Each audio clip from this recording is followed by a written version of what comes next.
What's up, YouTube? It's the Action Figure Grader coming back to you with a loose graded market update. My wife left early for work today, so I took that as an opportunity to start cutting back the bushes and the trees that are just overgrowing in my yard at like 7 o'clock in the morning. I was like George Washington crossing the Potomac River in a funny little hat, rattling my saber saying, "There shall be no quarter, no mercy." And I went scorched earth. I mean, you should see the pile of brush at the front of my driveway. It's pretty insane. I can't wait for my wife to get home today and start yelling at me for destroying all of the trees in my backyard. But I think now is a good time to start digging into some vintage collection, or excuse me, some vintage loose graded figures. And I also wanted to say thanks to several of you who contributed to the Joe R.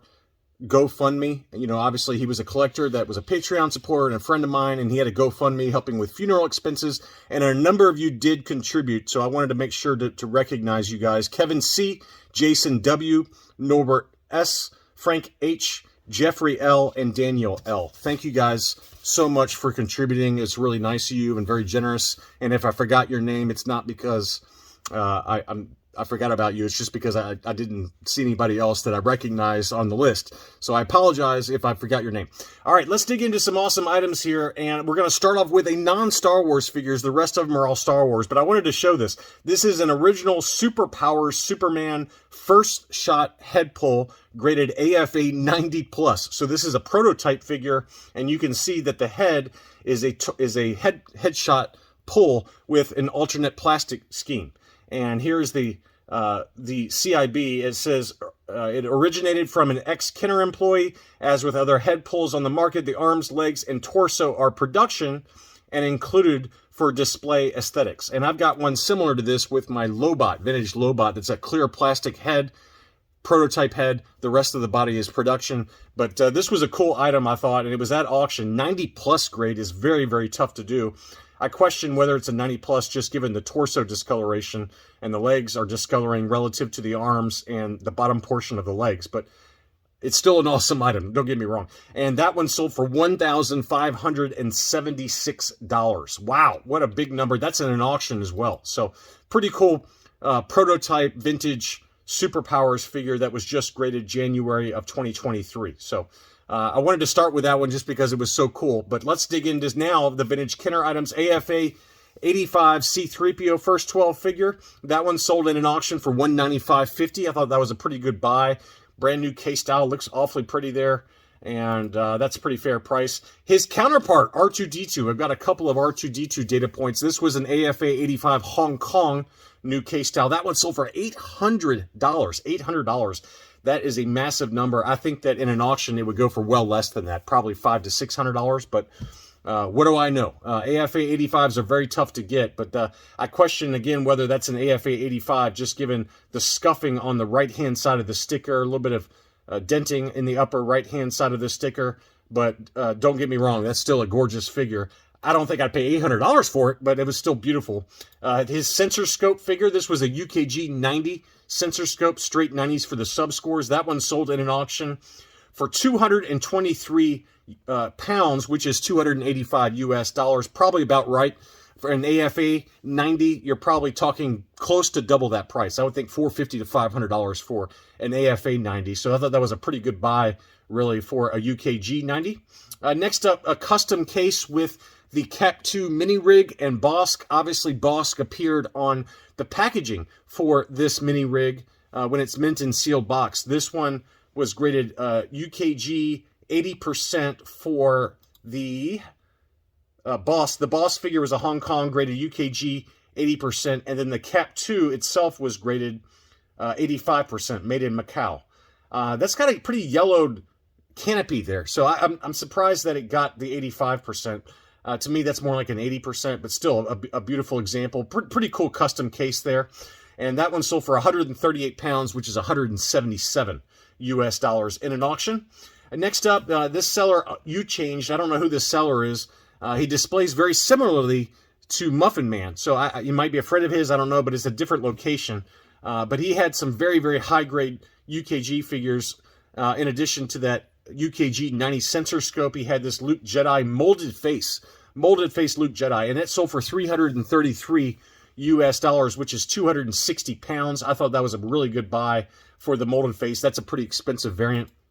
Next up, he also had a UKG 90% PBP red snaggletooth. Now, these appeared on the US Kenner cards, or excuse me, US market made in Spain cards. So they're not particularly hard to find in high grade, but it is still a 90% for a Spanish figure. So not exactly a gimme. It's tough to get a 90% for any Spanish figure, even for these Cantina creatures, which did appear on US made in Spain releases. And this one sold for 158 pounds, which is 203 US dollars. That to me is a really good buy. I mean, just the standard Hong Kong in a high grade can set you back $200 plus. So I think that was a really fair buy for a foreign variant for red snaggletooth. I still don't know what this means, but UKG labels these as brown-haired PvP Luke Skywalker Bespin trigger variant. And this came from a 65 back. So it's a UKG 85 Spanish PvP, but they always say trigger variant. So I assume it's related to the weapon. And maybe it's just got a slightly different mold to that Bespin blaster. I don't know. But this is the second time I've seen this. I cannot find any information on a trigger variant on Variant Villains or Imperial Gunnery. Maybe I'm looking in the wrong spots, but that's just how they label it. Again, I have no idea what that means. But anyway, that one sold for 245 pounds, which is $314 for a Spanish figure. Yes, I would take that all day long. That's a really good buy. Here was the very famous dark brown Rebel Soldier, Hoth Rebel Soldier, with that very dark brown paint application. Tough to find in high grade, and you can see some wear to the boots there. So we got a 75%, but this is the dark brown pink face. And there is the more desirable variant is the dark brown pale face. And that one can, either one of them can come with the metallic Bespin PvP exclusive blaster. But this one just came with the regular blaster and was the pink face, but still a very expensive variant. 75% again was the UKG score, and it sold for 215 pounds, which is 275 US dollars. I think that's a really good buy as well. They can sell for this even in the current condition, ungraded for that price on Facebook. So I thought that was very fair. Next up, this was an interesting one. This was an early PvP POC Imperial Commander graded UKG 80%, and it came with kind of this cool, COA, very similar to what Ozio's Lily Letty page will do for the very expensive Lily Letty variants. So it's got some close-ups of the figure there. 4 lines, made in Hong Kong, early PvP/POC variation. So, and it came with a COA from Javier Ruy Lopez, who wrote the book. He was the author on the Made in Spain books. So he is the expert, and if he says that this is a Spanish figure, I can promise you that it is. He's got some beautiful Spanish figures. He's probably the foremost expert on Spanish PvP and POC variations, but pretty cool to get that graded UKG 80% with a certificate number labeled on the UKG label. Love how they labeled that. 156 pounds, 200 US dollars. That was a stonking good deal. I would have paid that all day long. Really, really cool example. Next up was the Stormtrooper. This was just a standard Hong Kong, but it was graded 85% with a 90% subscore on the paint. Look how bright white that is. Maybe just a slight pinkish hue to the limbs, but versus the torso, but still, that is a very, very high grade Stormtrooper. For 155 pounds, which is about 200 US dollars, I thought that was a really good buy as well. Next up was the Spanish Lily Letty Green Cape Bib Fortuna, graded UKG 90%. Very, very tough to find these in high grade. The Bib Fortuna Lily Letty, made in Mexico, was known to come with a very, very dark staff, and you can see how much darker that is versus the Taiwan or the No COO. So that's a pretty good, or the Hong Kong. So that's a really good buy there. You can see how green that robe is too. It's a very, very distinctive dark green, olive green cape. And that one sold for 233 pounds, which is 300 US dollars. Another price that I would have paid all day long if I had been in the market for a foreign variant.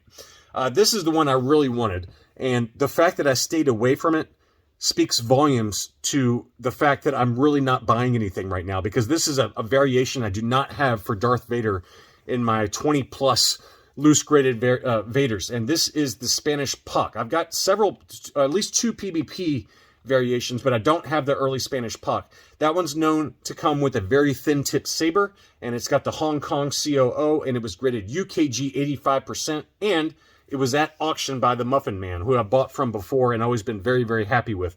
It sold for 207 pounds, which is $265. That is a bargain, an absolute bargain. Ungraded, these can go for $300 to $400 US really easily on Facebook and like the Echo Base Vintage Variants group. That was an awesome deal. That was an absolutely awesome deal. I wish I had bid on it now, but I'm glad I didn't. I don't have any money. Lily Letty Yoda, UKG 85%. This speaks volumes to how much the prices have dropped for certain variations, but I paid for a UKG 85% old case. I paid well more than this price, let me tell you. It sold for $480 US, which is 375 pounds. I think I paid 450 or 475 pounds for my UKG 85%. But this is the Lily Letty No COO Brown Snake. This is the exact variation I have with an older case style. And again, I paid quite a bit more for mine. So that price has really dropped, and I thought that was another good buy. Next up, speaking of Yoda, here is a Hong Kong Brown Snake Dark Green Skin Yoda AFA 85%. There was an AFA 85 Plus that sold for $330. This AFA 85 sold for $340. So that just shows you what a good deal that buyer got for the AFA 85 Plus that sold fairly recently that we covered in a market update. But this one did sell for $340. That's probably more in line with market. The person that got the AFA 85 Plus, the exact same variation for Yoda, got a really good deal. Really, really good deal. But I thought this was kind of more in line with market for the Brown Snake Yoda in a high grade. Next up, we got some Last 17. This was a UKG 90% Imperial Dignitary with the coin encased inside. That one sold for 230 pounds, which is $300 US. Another really good deal for a very high grade Last 17 figure. And this one did not have the nose rub, so it got the UKG 90% score. And then here was a CAS 85 Plus A-Wing pilot. This one sold in a buy it now for $575. That seems really high to me. No offense if you happen to be the person that bought it, but I think that it's probably more in line with like $375 to $400. So $575 to me is a little bit of an overpay, although that's a very, very high grade example and it certainly looks nice. And then finally, we had a CAS 85 Plus Ewoks line, Lady Gornish. And that one was encased with the coin and sold for $256, free shipping on that one. I thought that was another really good buy. The Ewoks line seems to be creeping up in price for loose graded, very high grade examples. And this one certainly fits that bill at 85 Plus with the coin inside for $256. I thought that was a very fair price. Anyway, just some more market data for you. I hope that you enjoyed this look at recent loose graded vintage sales. Thanks as always for watching, and I'll be back soon.